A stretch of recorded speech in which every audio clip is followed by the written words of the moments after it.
ఇది వాక్య ధ్యానిస్తుండగా ఈరోజు తీసుకున్న అంశము గాడ్ విల్ ప్రొవైడ్.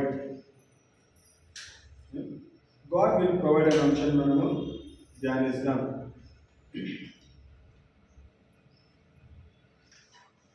ఆదికాండము 22వ అధ్యాయము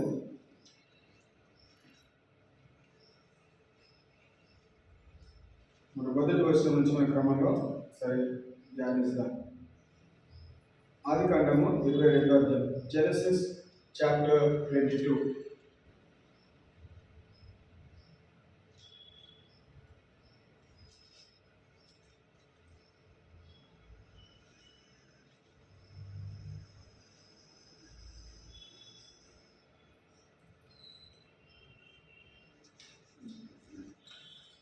Now it came to pass after these things that God tested Abraham and said to him, Abraham, and he said, Here I am. Amen. First verse ఏమంటుంది? God tested Abraham and said to him, Abraham, and he said, Here I am. దేవుడు test చేయాల్సిన అవసరం ఏమన్నది కదా? Test ఎందుకు పెడతాం? Test తెలియడానికి. ఏం తెలియడానికి? మంచో చెడో, లేదంటే స్కూల్ పిల్లలు ఎగ్జామ్ రాసినప్పుడు సబ్జెక్ట్కి సంబంధించిన జ్ఞానం ఎంత ఉందో తెలుసుకోవడానికి. ఇక్కడ దేవుడు ఏం చేస్తాడు? అబ్రాహాంని పరీక్షిస్తున్నాడు. అబ్రాహాం ఎట్లాంటివాడో దేవునికి ముందే తెలుసు. అబ్రాహాము ఏం చేయగలుగుతాడో, అబ్రాహాం ద్వారా ఏం చేయించాలో అన్నీ ఎరిగినవాడు. కానీ మళ్ళీ ఎందుకు పరీక్ష పెడతా ఉన్నాడు? దేవుడు అనుకున్నది ఒకటి, అబ్రాహాం కూడా ఆ విధంగా ఉంటాడా అసలు టెస్ట్ చేద్దాం, కనుక్కుందామని ఒక చిన్న టెస్ట్ స్టార్ట్ చేస్తున్నాం. ఆ టెస్ట్ ఎట్లాంటిదంటే అది మామూలు టెస్ట్ కాదండి. ఆ టెస్ట్లో నుంచి వెళ్ళాలంటే ఏం కావాలి? ధైర్యం కావాలి, పట్టుదల కావాలి, విశ్వాసం కావాలి, గొనగొద్దు, సనగొద్దు. కేవలం ఏం చేయాలంట? టెస్ట్ పెట్టినప్పుడు దాన్ని ఎదుర్కోవటము అబ్రాహాము ప్రణాళిక. రెండవ విషయం గమనిస్తే, then he said, take now your son, your only son Isaac, whom you love, and go to the land of Moriah and offer him there as a burnt offering on one of the mountains of which I shall tell you. అబ్రాహాము, నీ చిత్తము, నేను ఇక్కడే ఉన్నాను చెప్తుంటే బహుశా ఏదో మాట్లాడుతాడు అనుకున్నాడేమో. ఇదివరకు మాట్లాడినట్టే, ఇదివరకు నన్ను పలకరించినట్టే మాట్లాడతాడు అన్న ఆలోచనతో ఉండిండొచ్చు. కానీ ఇక్కడ గమనిస్తే, take now your son, your only son Isaac, whom you love, and go to the land of Moriah. అక్కడ మొరియా ఏం చేయాలంట?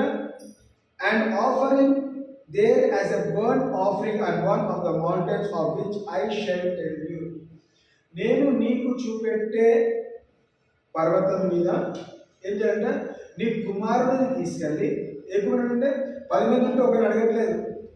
లేక కన్న కొడుకుని, 100 సంవత్సరాల కన్న కొడుకుని ఏమడుగుతున్నాడు? నీ కన్న కొడుకుని, నీ ఏకైక పుత్రుడిని ఏం చేయాలంట? బలిగా అర్పించాలి. మనం ఏం చేస్తాం?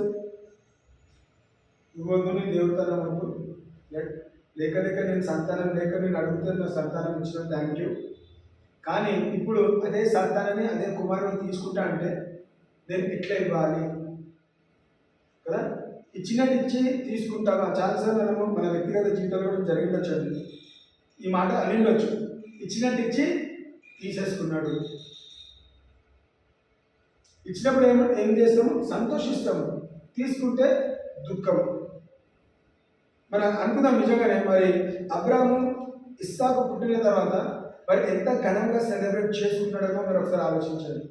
ఎందుకు?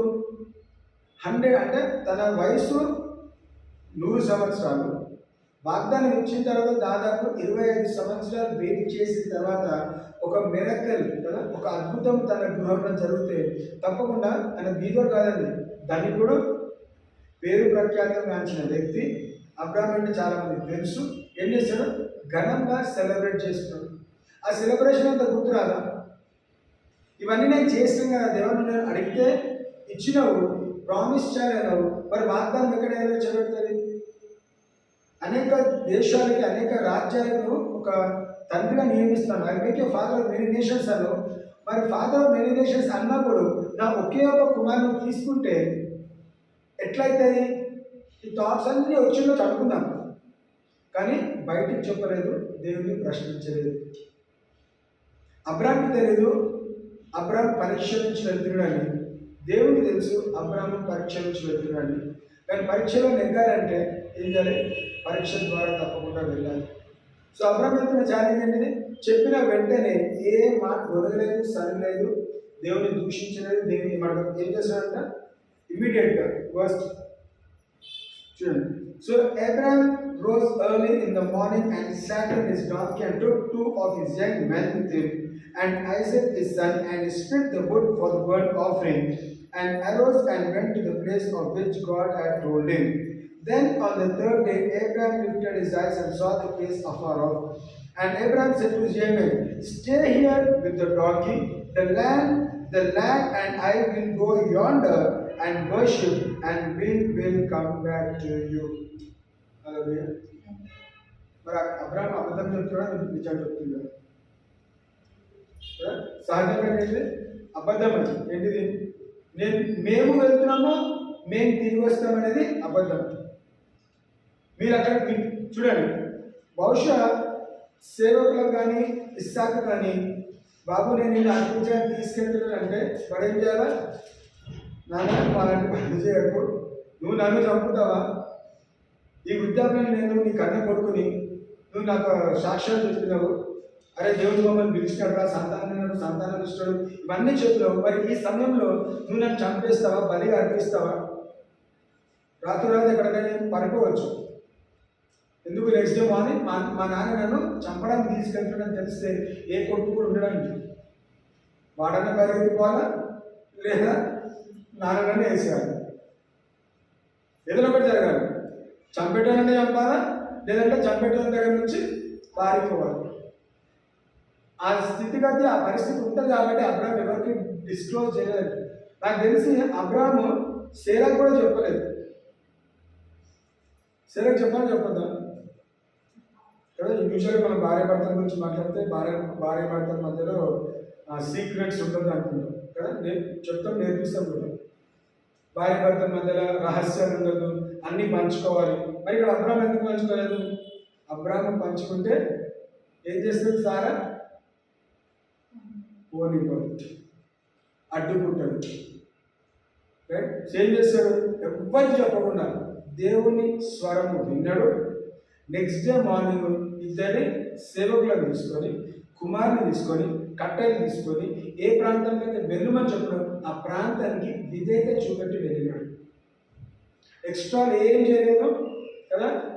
ఆయన ముఖంలో దుఃఖం లేదు, బాధ లేదు. ఒక దుఃఖపడినట్లయితే, వేదన కలిగినట్లయితే తప్పకుండా సేవకులు అడిగేవారు, నీ ముఖ చిత్రం ఎందుకు పాడైంది, లేకపోతే ఎందుకు అట్లా దుఃఖంగా ఉన్నావు, ఎందుకంటే బాధగా ఉన్నావు. బహుశా వాళ్ళ ముందు దుఃఖపడితే అడిగేసరికి తప్పకుండా ఆయన ఎమోషన్స్తో తప్పకుండా చెప్పేవాడు.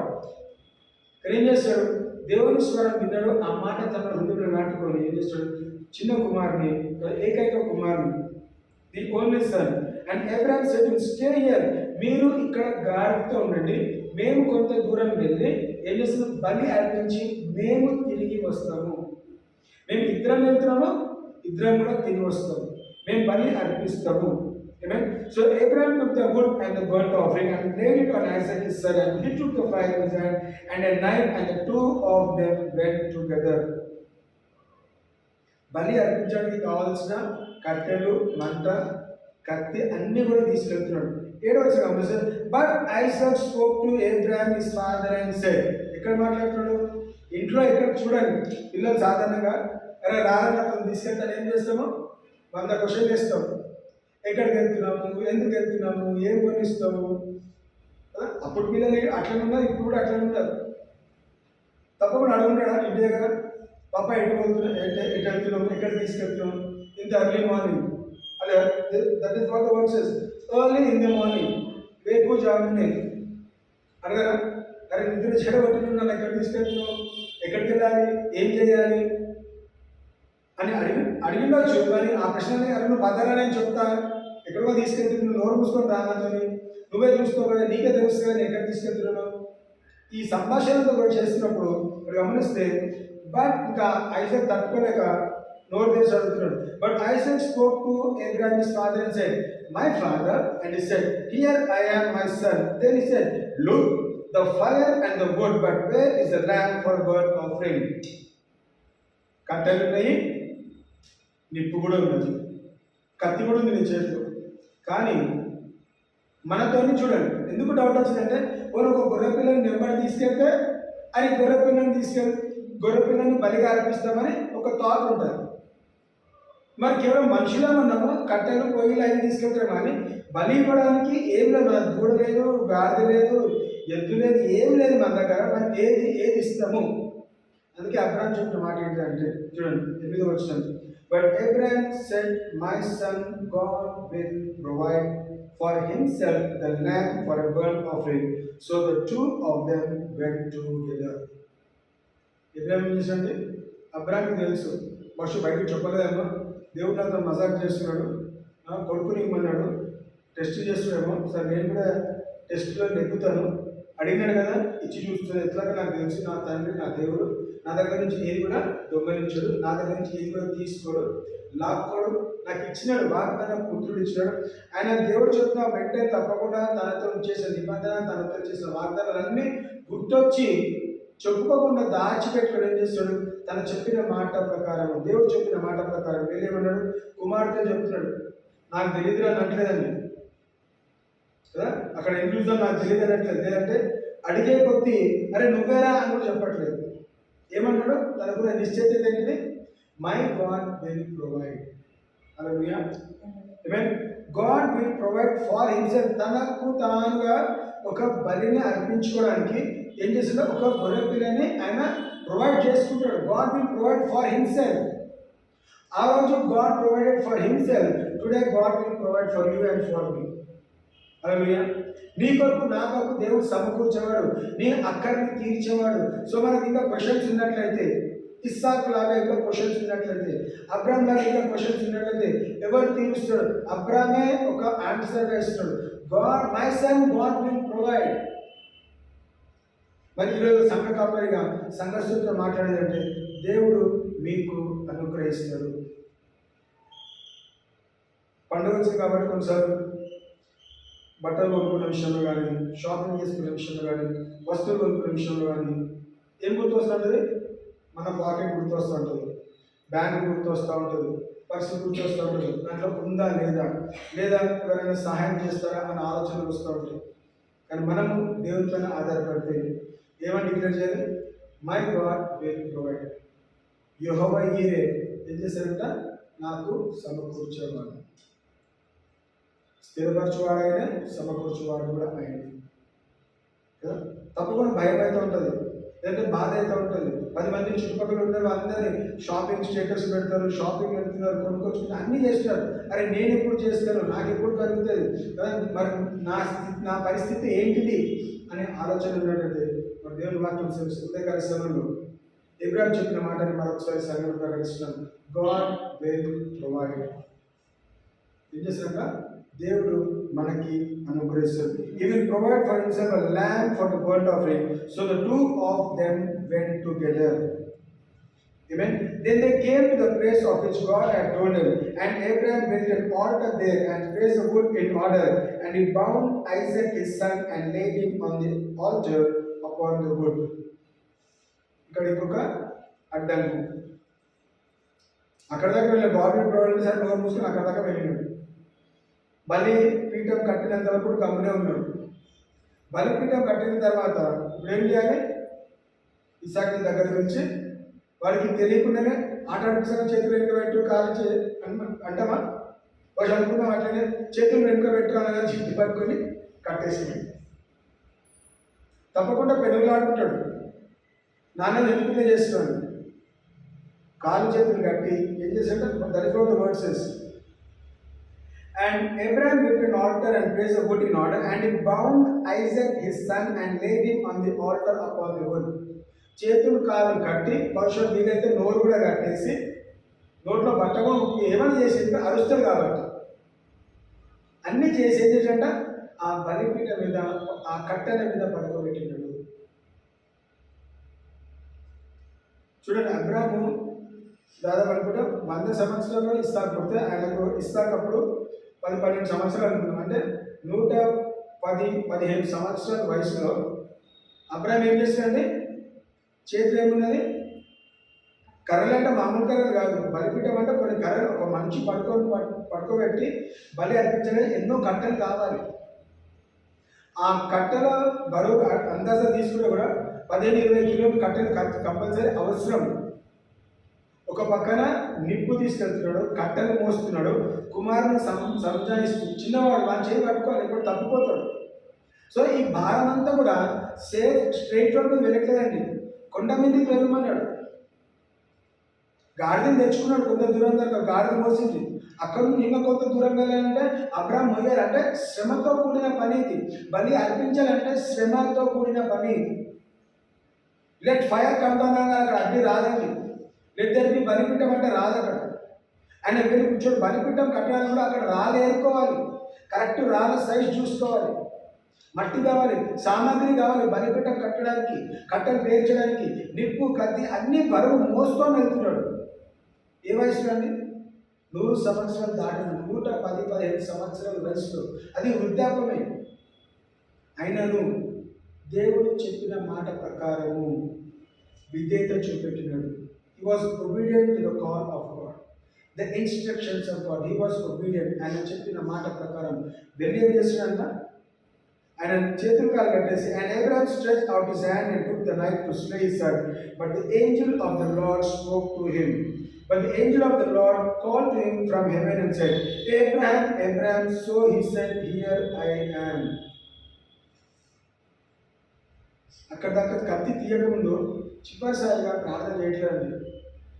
ఎవరైనా కుమారుడికి వాట్ విల్ ప్రొవైడ్ అని చెప్పి తీసుకొచ్చిన, ఇక్కడ దాకా తీసుకొచ్చిన తర్వాత వాడిని కట్టేసి వాడిని కట్టెల మీద పెట్టిన దేవుని మనసులో అనుకుంటాడేమో, Lord you provide, you provide, you provide, ఇంకో నేను కత్తి తీసి చేయబోతున్నాను, యూ ప్రొవైడ్, యూ ప్రొవైడ్ అనుకుని ఉండొచ్చు కదా. At the right time who showed up? The angel of the Lord. దేవదూత వచ్చి ఏం చేస్తున్నారు? Abraham, Abraham. So he said, here I am. And he said, do not lay your hand on the land to do or do anything for him. For now I know that you fear God, since you have not withheld your son, your only son, from me. చదవాల్సిన 12 వచనం.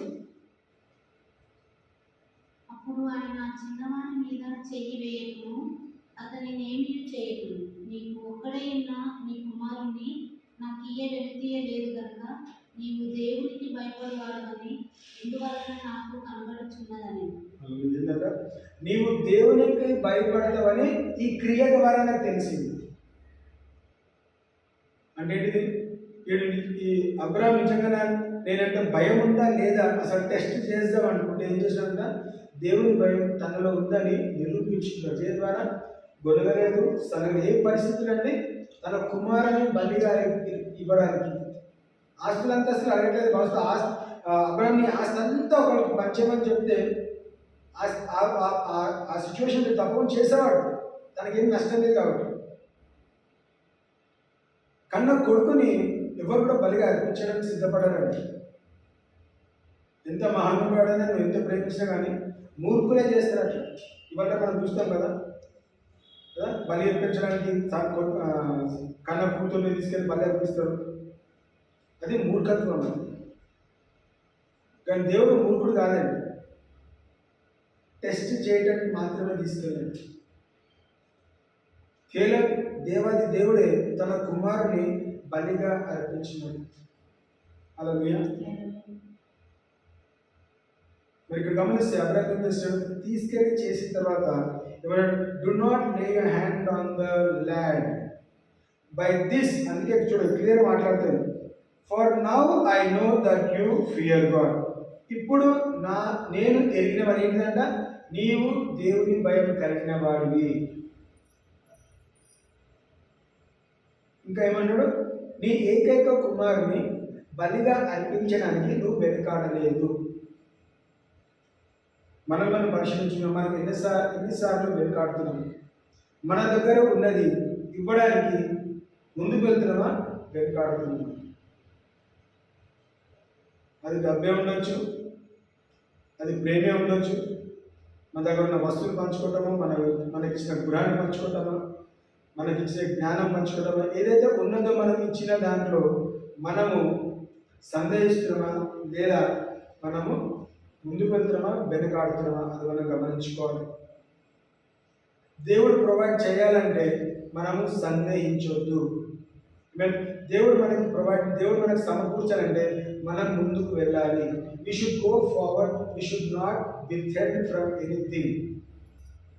అది best thing ఉండొచ్చు, అది శ్రేష్ఠత. అంటే if God has asked you the best in your life, ఏంటంటే అది తీసుకుంటే దానికన్నా ఇంకా బెస్ట్ థింగ్ నీకు ఇవ్వడానికే ఇష్టపడుతున్నాడు. దానికన్నా శ్రేష్టమైనది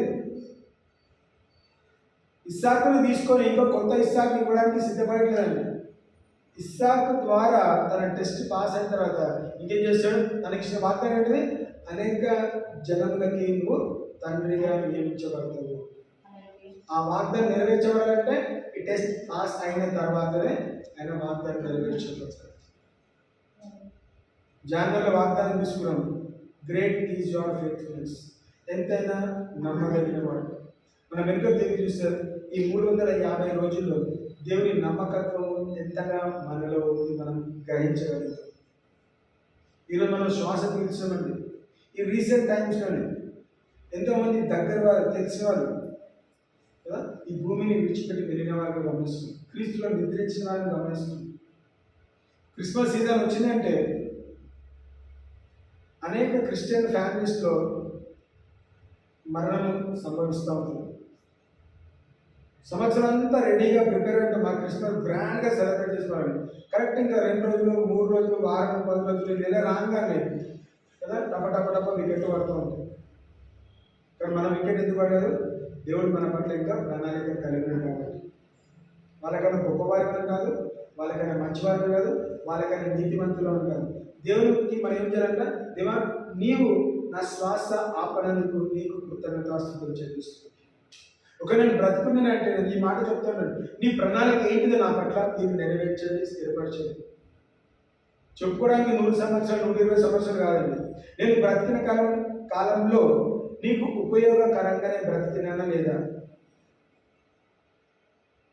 వీడు వేస్ట్ ఫెయిల్ మా ఇంట్లో తిప్పుకుంటాడు కొంతమంది పేరెంట్స్ పిల్లల్ని. అనవసరంగా అన్నారా అంటాం. ఎందుకు? నేను కనకపోతే అసలు నాకు నాకు తలకాయలపే ఉండదు. నిన్ను కానీ తెచ్చుకున్న తలకాయలో పెట్టి నువ్వు ఏం పని చేయవు, ఏం సంపాదించవు, తిరుగుతూ ఉంటావు కదా, గొడవలు చేస్తూ ఉంటావు, తలకాయలో చేస్తావు. అంటే ఎందుకు మనం సరైన రీతిలో పెంచకపోవడము, లేదంటే దేవుని భయం లేకపోవడం. కాబట్టి ఈ మాటలన్నీ మనం చెప్తూ ఉంటాం. దేవుని భయం అబ్రాహాము ఉంది కాబట్టి ఆయన వెనకాడకుండా ఏం చేస్తాడు? తన కుమార్ని బలిగా అర్పించడానికి ముందుకు వెళ్ళాడు. అండ్ చూడండి verse 13. Then Abraham lifted his eyes and looked, and there behind him was a ram caught in a thicket by its horns. So Abraham went and took the ram and looked it and offered it up for a burnt offering instead of his son. God will provide ఏ వర్షం చెప్పాడండి? 8వ వర్షంలో ఏమన్నాడు? And Abraham said, my son, God will provide for himself a lamb for a burnt offering. So the two of them went together. 8వ వర్షంలో అబ్రాహాము దేవుడు ఇస్తాడని చెప్పాడు. 13వ వర్షం వచ్చేసరికి అబ్రాహాము కన్నులెత్తి చూసేసరికి అక్కడ ఏంటంటే గొర్రె పిల్ల కనిపెట్టాడు. అక్కడ తెలుగులో పొట్టేలు గొర్రెలు పొట్టేలు. Even and Abraham called the name of the place, the Lord will provide, as it is said to this day, in the mount of the Lord it shall be provided. So ఇప్పుడు దేవుడి provision మనం కొండ మీదకి ఎక్కి తెచ్చుకోవాలా, ఇంట్లో వస్తుందా? మనం ఎక్కడున్నామో ఆ గొర్రె పిల్ల కావాలంటే అబ్రాహాము కొండ మీదకి ఎక్కాల్సి వచ్చింది. కానీ నీకు కావాల్సిన అవసరత, నీకు కావాల్సిన అక్కగా దేవుడు ఏం చేస్తాడు, నీ ఇంటి గుమ్మానికే తీసుకొస్తున్నాడు. అంటే ఎందుకు? నువ్వు మళ్ళీ కొండలెక్కాలంటే నీకు శ్రమ కలుగుతుంది కాబట్టి ఆ శ్రమ కూడా తొలగించి నీ దగ్గరకు వచ్చి నీ దగ్గరికి పంపిస్తే ఐ విల్ బ్లెస్ యు అంటున్నాడు. సో దేవుని ఆశీర్వాదం మన దగ్గరికి రావాలంటే మనం ఏం చేయాలి? మనం దేవుని భయము కలిగిన వారిగా ఉండాలి. God will provide. కన్నులెత్తి చూసిన వెంటనే ఆ పొట్టేలు కనబడ్డది. పొట్టేలు తెచ్చి దేవునికి బలి అర్పించిన తర్వాత ఆ ప్లేస్ పేరు పెట్టాడు, ద లార్డ్ విల్ ప్రొవైడ్ అన్న పేరు పెట్టినాడు. సో మనం నమ్ముదాం తప్పకుండా మరి క్రిస్మస్ సీజన్లో గాడ్ విల్ ప్రొవైడ్, దేవుడు సమకూరుస్తాడు అన్న మాట మనం వింటుండగా మనం నమ్ముదాం. దేవ, పండుగ రాకముందే మీరు నాకు సమకూర్చినందుకు నీకు కృతజ్ఞతలు. ఎక్కడి నుంచి వస్తే తెలియదండి. అబ్రామ్కి ఏమో చెప్పినాడు గాడ్ విల్ ప్రొవైడ్ అన్నాడు, కానీ గాడ్ ఆల్రెడీ ప్రొవైడ్. అక్కడ కూడా ఆల్రెడీ నేను చూస్తున్నాను అని దర్శనం వచ్చి చెప్పట్లేదండి. గుడ్డిగా వెళ్ళాడు, దేవుడు ఇస్తాడు, దేవుడు ప్రొవైడ్ చేస్తాడు, ఏదో ఒకటి చేస్తాడు దేవుడు. ఏమైనా చేయగలడు, నా దేవుడు ఏమైనా చేయగలడు. నా దగ్గర పొట్టే లేదు, నా దగ్గర ఏమీ లేదో అది దేవునికి ఇవ్వడానికి రెడీగా ఉన్నాడు. అబ్రామ్ దగ్గర ఏమున్నాయండి? కట్టలు అవసరం, అబ్రామ్కి అవసరం లేదు. నిప్పు అవసరమా? అవసరం లేదు. ఏమవసరం? బలి ఇవ్వడానికి పొట్టేలు అవసరము. ఏది అవసరమో అదే ఇస్తాడు. సో ఈ క్రిస్మస్ సీజన్లో నీకు ఏం అవసరమో అది మాత్రమే ఇస్తాడు. నీ దగ్గర ఉన్నది పక్కన పెట్టు, నీ దగ్గర ఏది లేదో అది ఇవ్వడానికే దేవుడు నీ జీవితం జోక్యం చేసుకుంటాడు. God will provide what you don't have. అది ఏమైనా కానీ, బట్టలు ఉండొచ్చు, డబ్బు ఉండొచ్చు, గిఫ్ట్ ఉండొచ్చు, ఏదైనా కానీ what you don't have God will provide. కానీ నీకున్న దాన్ని నీ దగ్గర ఏదైతే ఉన్నదో నువ్వు అది తీసుకొని వెళ్ళి ఇవ్వగలుగుతున్నావు. అబ్రామ్ దగ్గర ఏమున్నది? పొట్టే లేదు, ఇస్సాకు ఉన్నాడు. హల్లెలూయా. శ్రేష్టమైనది అబ్రామ్ దగ్గర ఉన్నది, బలి అర్పించడానికి పొట్టేలు దేవుని దగ్గర ఉన్నది. ఏం చేశారు? ఇద్దరు ఎక్స్చేంజ్ చేసుకున్నారు. ఇప్పుడు నీ కుమారుని ప్రతిష్ఠిస్తాను, ఇస్సాకుని నేను ఆశీర్వదిస్తాను, నిన్ను బట్టి ఇస్సాకుని ఆశీర్వదిస్తాను. నీవు దేవుని భయం కలిగిన కాబట్టి ఇదిగో నీ కుమారుని కూడా ఏం చేశారంట? అనేక దేశాలకు రాజ్యాన్ని తండ్రిగా చేయబోతున్నాడు. I will make him a father of many nations. ఎందుకంటే because he is faithful, he remains faithful. Then the angel of the Lord called to Abraham the second time out of heaven and said, by myself I have sworn, says the Lord, because you have done this thing and have not withheld your son from your only son.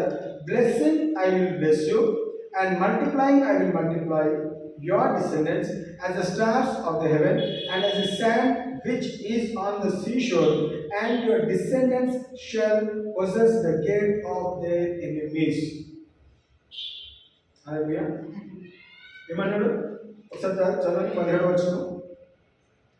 నేను నిన్ను ఆశీర్వదించి ఆకాశ నక్షత్రముల వలెను సముద్ర తీరమందరి ఇసుక వలెను నీ సంతానము నిశ్చయముగా విస్తరింపచేసేది. నీ సంతతి వారు తమ శత్రువుల గవిని స్వాధీనపరచుకుంటారు. ఈ సంతానం ఏం చేస్తుంట? విస్తరిస్తా అంటున్నాడు. దేవుడు మనకి ఇచ్చిన సంతానం కూడా దేవుడు విస్తరిస్తాడు. ఆశీర్వాదంతో ఆశీర్వదిస్తా ఉన్నాడు. ఇంకా మల్టిప్లై, ఐ విల్ మల్టిప్లై. దేవుడు సబ్ట్రాక్ట్ చేయట్లేదు, మైనస్ చేయట్లేదు. అడిషన్స్, మల్టిప్లికేషన్స్ దేవుని మ్యాథమెటిక్స్లో ఉన్నది. ఏది తీసేస్తాడంట?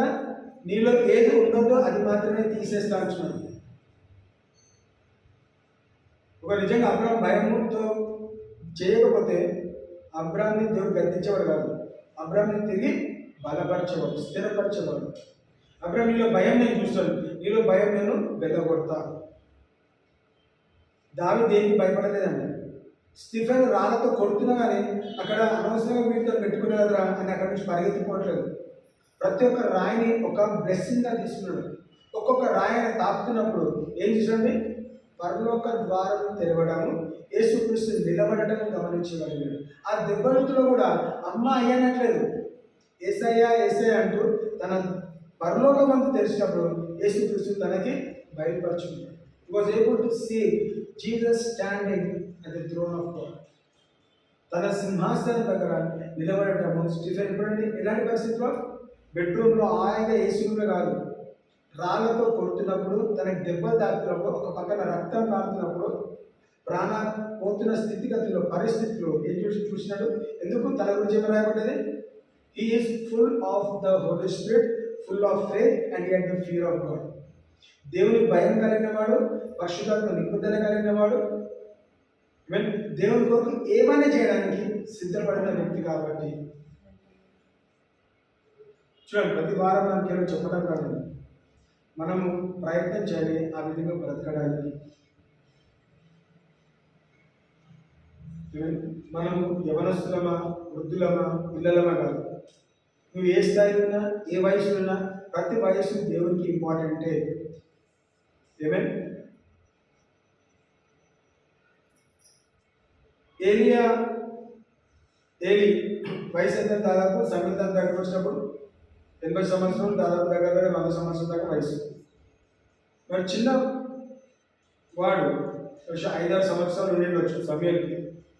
సమయం ద్వారా ఆ పెద్దలకి ఏం చేశాడంట? ప్రవచనం చెప్పగలిగాడు.